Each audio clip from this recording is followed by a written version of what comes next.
Madagascar. This is an awesome destination. It's very, very unique because it's a really big island, and most of the stuff that you find here you will not find anywhere else. The city's pretty cool. It's very French influenced, so you'll find a lot of churches and buildings that are from when it was colonized by the French. We booked a tour. There's different ways of traveling in Madagascar. You can either book a driver, it's about 50 euros. Don't pay any more than maybe 60 euros. But we booked a tour because with the driver, you do have freedom to move around, but of course, you got to pay the gas and nothing else is included. With a tour, you're pretty much doing the same thing, maybe even more local because there were some parts that we traveled by local bus, not super local, but like kind of a high level local bus. And it's better, and most of the stuff is included, like the park entrances and the hotels, even though there are some tours, because we spoke with other travelers that they were kind of scamming them a little bit because they made them pay the same price as us, but then they didn't include park entrances or some of the lodges and stuff like that. Anyway, so the drive over to Miandrivazo was the first place. Sometimes you see kids and people fixing the road because the road is full of potholes, and the drive was crazy. Here we arrive at Miandrivazo already. The drive at the beginning, it's okay, but then it gets really hard, especially close to Miandrivazo, a lot of bump. It's just full of potholes. So get ready for that. It's a long drive. It's about 11 hours. And from Miandrivazo, we're going to get a canoe to cross the Tsiribihina because it was faster than going by road. So you can imagine what the roads are like. Now we get the local transportation to get to the port. It's not a port, it's just this right here, which is where the canoes leave from. The kids come to see you, the people come to see you, so I would take some stuff for the kids, preferably not candy and stuff like that, because what's the point of giving them candies if they cannot go to the dentist? But you can take anything like clothes, pencils, notebooks for them to school, soap, stuff like that. So here they're loading up to go to just to start crossing. That's somebody's lunch. You know, everything here is organic, free range, you name it. Because of course they're all wild. So they load up, and depending on the people you are, there's 2 people per canoe. As you see, as always, Africans are very friendly. They come to say goodbye. You sit in the canoe and you just start going down the river. It's a very, very relaxing ride. I totally recommend doing the Tsiribihina. It's very hot, so you're exposed to the sun. So I took a UV shirt, long sleeve, as you can see, because you spend there a lot of time. The lunch, you also have it on the canoe, and you're just going downstream. It's very, very chilled, and you just relax. As you say, there's villages and there's people living all along the river, and they say hi. They call you Vaza, which is kind of their way of saying either tourist or white person or visitor or whatever. And you see all sorts of animals, especially birds all along the way. We also saw crocodiles, we saw chameleons, and then when we stopped, we also saw lemurs that you're going to see later.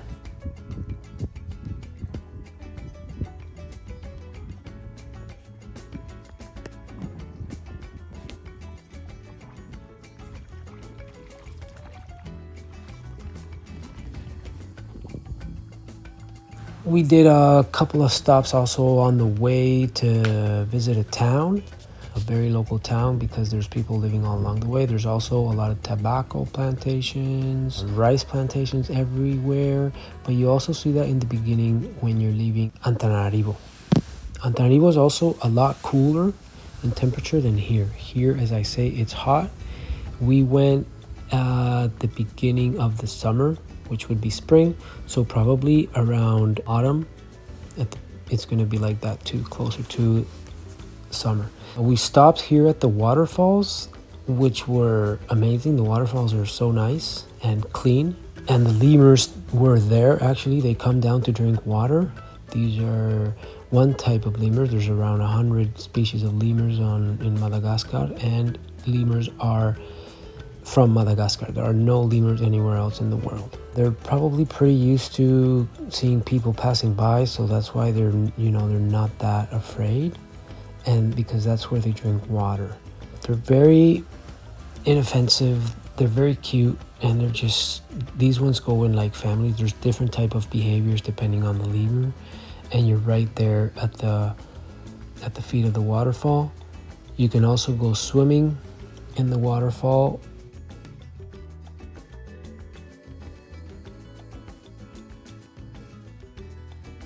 It's very enjoyable. There's these little kind of curtains hidden where you can get changed if you need to get changed, so don't worry about that, and you spend some time there until it's time for dinner. After the waterfall, we just camped. So the time that you're in the river, you camp in a tent. They bring everything, the tent, a little mattress for you to be comfy.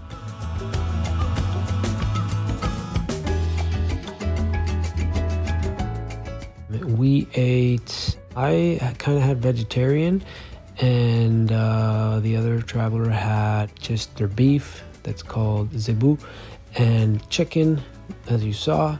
Or sometimes they can also serve crevettes, which are like kind of shrimp, like a river shrimp.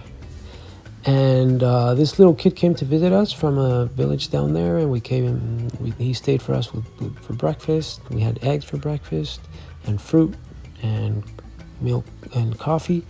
And we gave him a t-shirt and just like some pen and pencils for school. You camp in the sand there. The first stop is fine, as in regards to mosquitoes. It was okay. But the second place we stopped, it was full of mosquitoes. Unbelievable. So we actually were ready, but make sure you're ready for that. As I say, you're exposed to the sun, so also be ready for that. Sunscreen. I burned my legs and my feet, and just cover yourself. Either cover yourself up or use sunscreen. Although I think it's better to cover yourself up, because you're not going to be putting sunscreen every few hours, and you probably forget or whatever.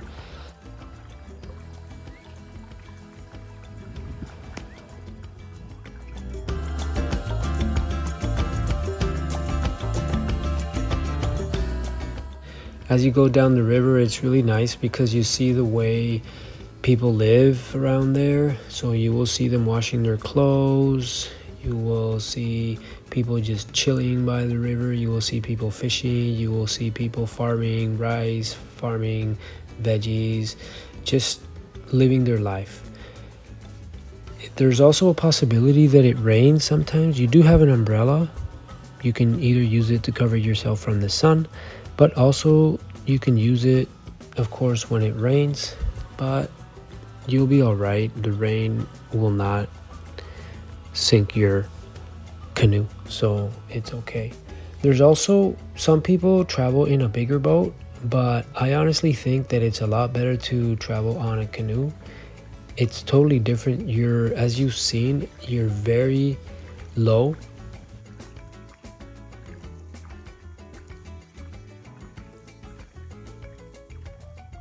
Our cook at the back, if you paid attention, he was actually plucking the chicken for dinner.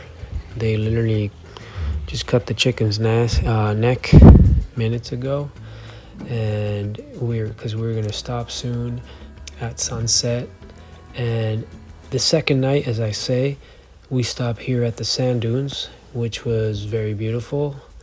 And the only issue is that there's a lot of bugs, like a lot. So what we brought was a full body mosquito net.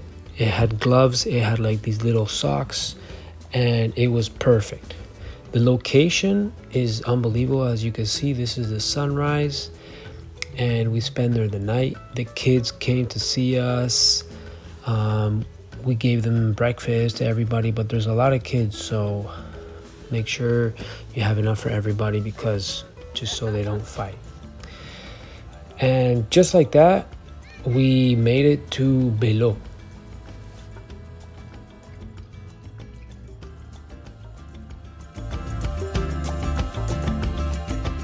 There's a short drive though up to actually the port at below.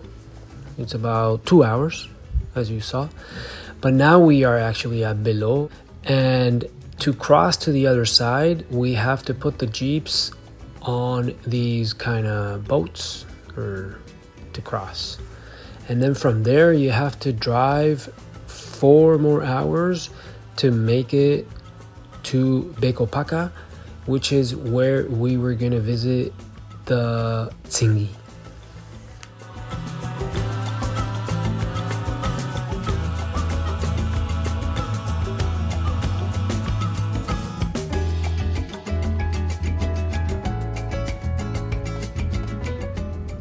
It's absolutely amazing.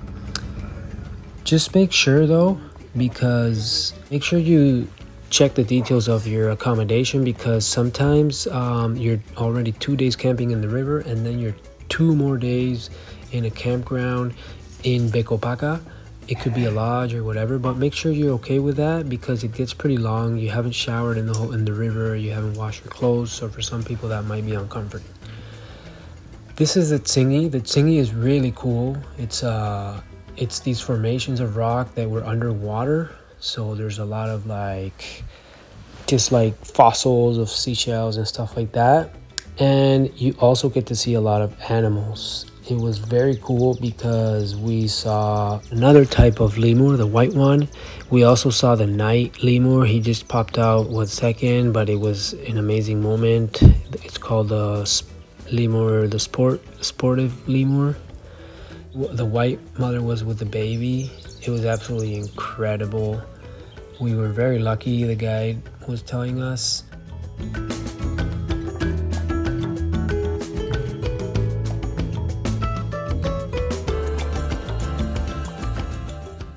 After the visit to the Tsingy, you drive all the way back. You cross again the river on the jeep, and then you drive for 2 to 4 more hours to get to Kirindy. Kirindy is really good. It's a very nice visit. There's only one lodge. You stay in the lodge in the middle of the park, and then you go do the visits. And there's a night visit and then there's a day visit. It's very, very cool. You see a lot of the animals. We even saw the fusa, which is very odd to see the fusa. We were also fortunate to see it. It's the biggest predator of Madagascar. It eats lemurs and all that. We also saw a lot of birds, and we saw the sifaka. We saw the 3 type of night lemurs, and it's not hard to see them. You go out with the guides and it's all included.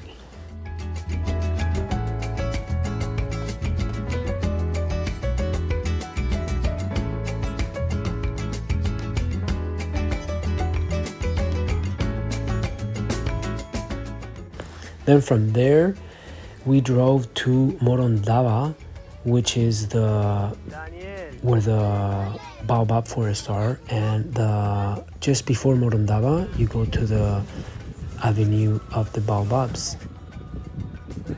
There are 8 species of baobab in the world, and 6 of them are only in Madagascar.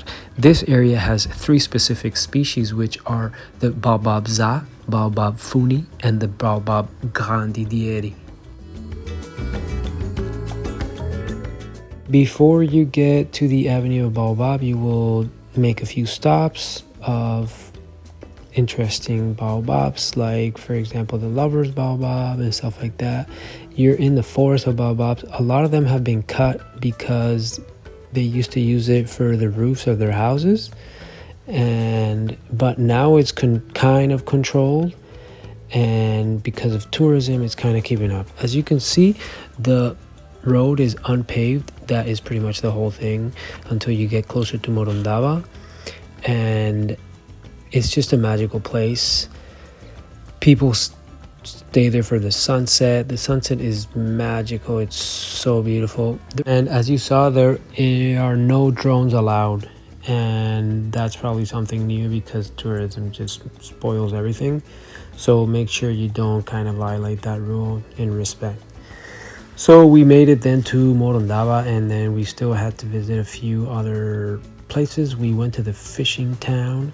It's a off-grid little town People cross the river by foot to do their stuff in the city of Morondava. The city of Morondava is pretty cool. It's like a little coastal city, and it has everything you need. Very like beach vibe, you know.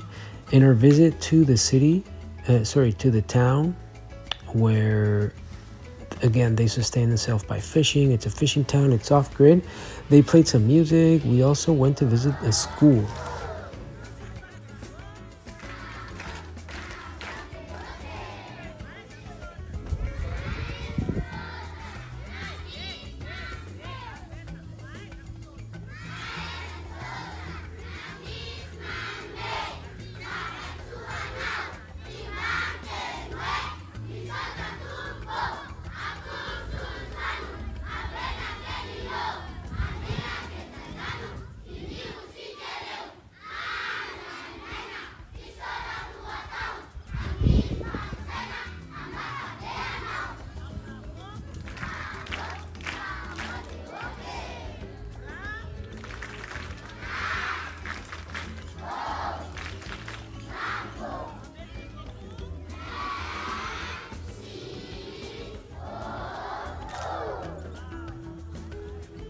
So I wanted to visit the school.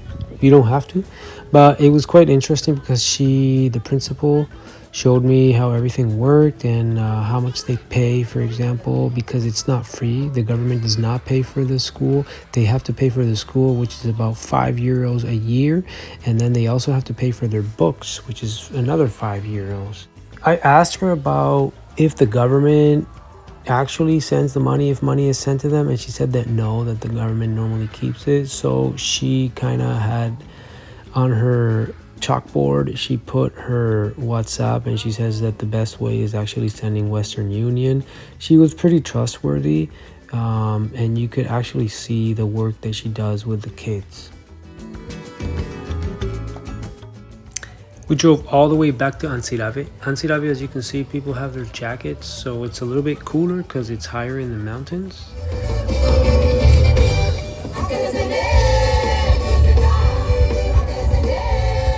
Tsiribihina is the third largest city. You can find everything you need there. We went to a pretty nice restaurant and we enjoyed the city. It has a lot of French architecture. There was some religious party going on. And we also visited the church, which is what was left by the French. Also, the Norwegians were there, and they still have a lot of projects going on. And that was our trip to Madagascar. There are a lot more tours that you can do. You can visit the east. There's a lot of rainforest over there. The north, there is tropical beaches. It's a very big country. It's bigger than you would think, and I would take some time to visit it because it's very worth it. It has very unique flora and fauna, and the people are excellent, and it's not too expensive, and everything is high quality.